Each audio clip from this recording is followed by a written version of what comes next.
The smell of engine oil and fresh paint hung in the air as the bright lights of the Mercedes truck showroom gleamed off polished chrome. A group of executives, dressed in sleek suits and heels, laughed lightly as a ragged old man stepped hesitantly through the glass doors. His beard was long and white, his cap torn at the edge, and his shirt stained with the marks of many long days and nights on the road.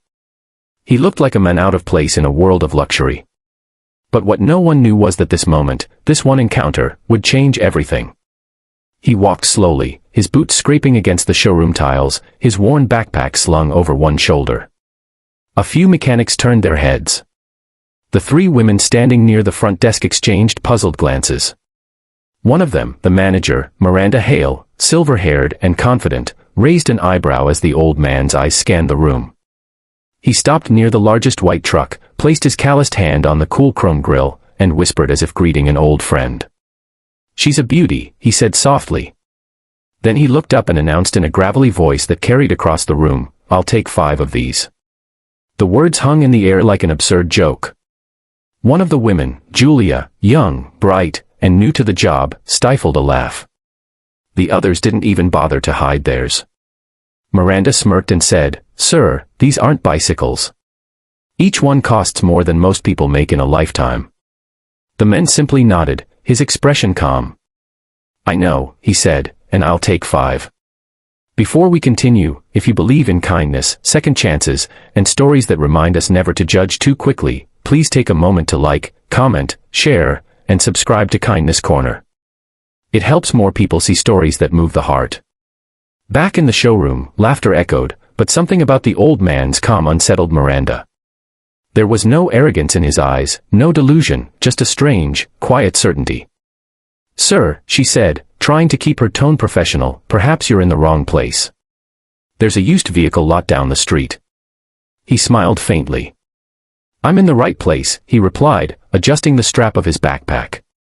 "But maybe you're seeing the wrong man."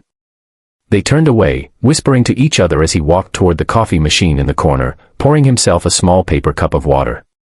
No one noticed that his hands, though rough, moved with the steadiness of someone used to handling heavy machines.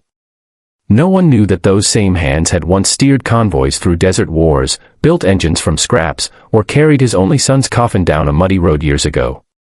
His name was Harold Brinley, once an engineer, a soldier, a husband. Life had taken everything from him. His wife, Clara, had passed away in a hospital he couldn't afford to keep her in. His company, the small trucking business he built from scratch, had been swallowed by corporate sharks.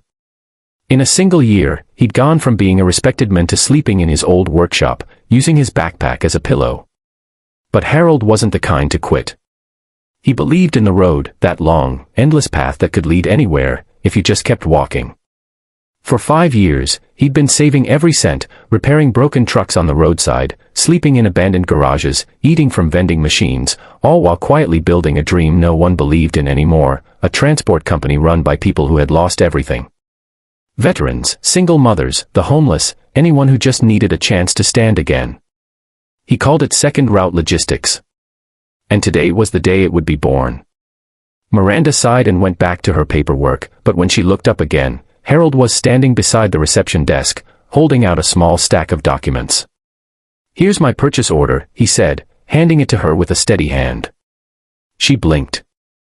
It was real, properly stamped, company details filled in, all signatures in place. Julia leaned closer, reading aloud, "Second Route Logistics Incorporated." Miranda frowned. "Who authorized this?" she asked. "Our finance division will need," but then she froze. The signature at the bottom was one she recognized. Her eyes widened.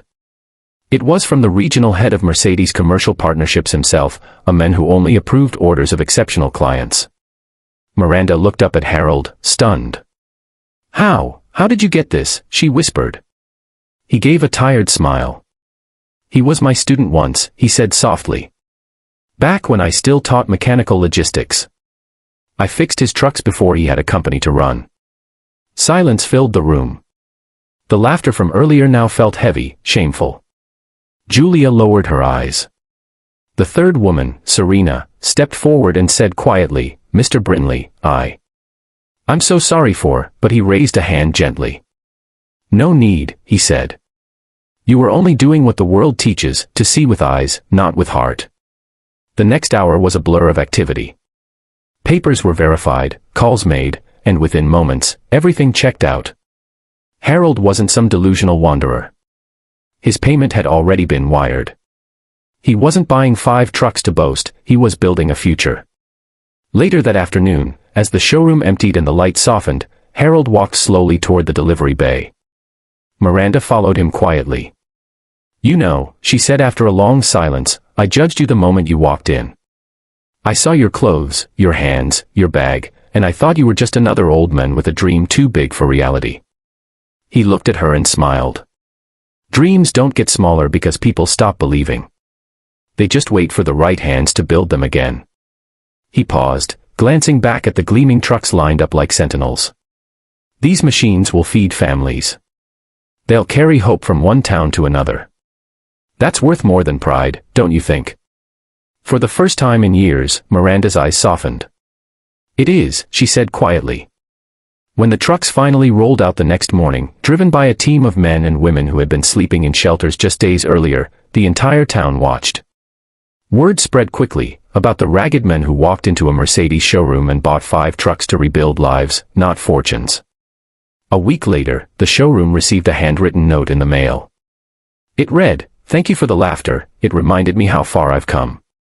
Maybe kindness doesn't start with believing in others, but in giving them a chance to prove you wrong." If this story touched your heart, please like, share, and subscribe to Kindness Corner, where real stories remind us that compassion can change the world. Before we end, tell us in the comments, what would you have done if you were in Miranda's place that day? Would you have laughed too, or listened a little closer? Because sometimes, the most extraordinary souls walk in wearing torn clothes, and leave behind lessons that shine brighter than chrome.